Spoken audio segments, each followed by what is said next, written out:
আপনারাও যদি মিচেল স্টার্ককে একজন মহান ক্রিকেটার মনে করে থাকেন তাহলে এক্ষুনি ভিডিওতে একটি লাইক দিয়ে দাও। হ্যাঁ ফ্রেন্ডস, যেখানে এই মিচেল স্টার্ককে কিনে কেকেআর টিম পুরোপুরিভাবে ফেঁসে গেছে, কারণ সে আইপিএল 2024 সালে খেলতে পারবে না বলে সে নিজেই জানিয়ে দিল। হ্যাঁ ফ্রেন্ডস, যেখানে এই মিচেল স্টার্ককে কেকেআর টিম মিনি নিলামি থেকে 24,75,00,000 টাকা দিয়ে কিনেছেন এবং তাকে কেনার পরেই কেকেআর টিমের ফাস্ট বোলিং অ্যাটাকটি দুর্দান্ত শক্তিশালী হয়ে উঠেছিল। তবে আইপিএল শুরুর ঠিক 2 মাস আগেই শোনা যাচ্ছে যে এই মিচেল স্টার্ক আইপিএলে পুরোপুরিভাবে তৈরি থাকতে পারবে না, কারণ তার কিছু ব্যক্তিগত অসুবিধা থাকার জন্য এই মিচেল স্টার্ক এই সিদ্ধান্তটি নিয়েছে। হ্যাঁ ফ্রেন্ডস, এই মিচেল স্টার্ক তিনি নিজেই জানিয়ে দিল যে কী কারণে সে পুরো আইপিএল খেলতে পারবে না, এবং আপনারাও যদি সেটি জানতে চান তাহলে অবশ্যই ভিডিওটি শেষ পর্যন্ত দেখার অনুরোধ রইল এবং ভিডিওতে অবশ্যই একটি লাইক দিয়ে চ্যানেলটিকে সাবস্ক্রাইব করে পাশে থাকা বেল আইকনটিকে বাজিয়ে রাখুন, কারণ কেকেআরের ছোট থেকে বড় আপডেট সবার আগে এই চ্যানেলটিতে পেয়ে থাকবেন।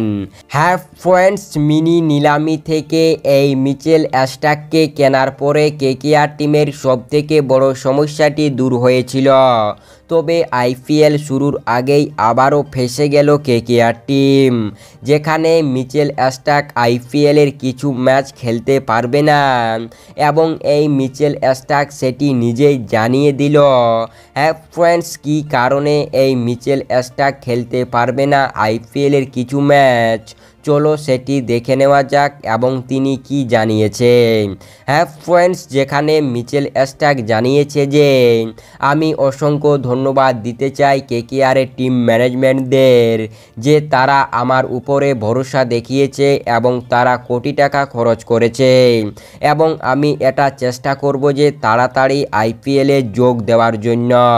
হ্যাঁ ফ্রেন্ডস, এবং তিনি জানিয়েছে যে আমার কিছু ব্যক্তিগত অসুবিধা থাকার জন্য আমি আইপিএলের প্রথম দিকটা মিস করতে পারি। হ্যাঁ ফ্রেন্ডস, তার মানে এই মিচেল স্টার্ক আইপিএল শুরুর দিকে আইপিএল খেলতে পারবে না তার কিছু ব্যক্তিগত অসুবিধা থাকার জন্য, এবং তিনি এটাও জানিয়েছে যে আমি যবে থেকে আইপিএলে যোগ দেব তবে থেকেই আমার দুর্দান্ত পারফরম্যান্স দেখতে পাবে সমস্ত ক্রিকেট প্রেমীরা।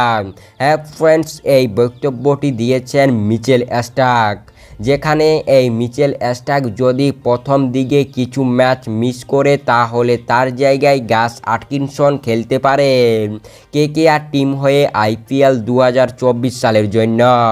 হ্যাঁ ফ্রেন্ডস, তাই এই নিয়ে আপনাদের কি বক্তব্য, যেখানে মিচেল স্টার্ক যদি প্রথম কিছু ম্যাচে না খেলে তাহলে তার জায়গায় কোন প্লেয়ারটিকে খেলা উচিত, নিচে অবশ্যই কমেন্ট করে আমাদের জানিয়ে দাও।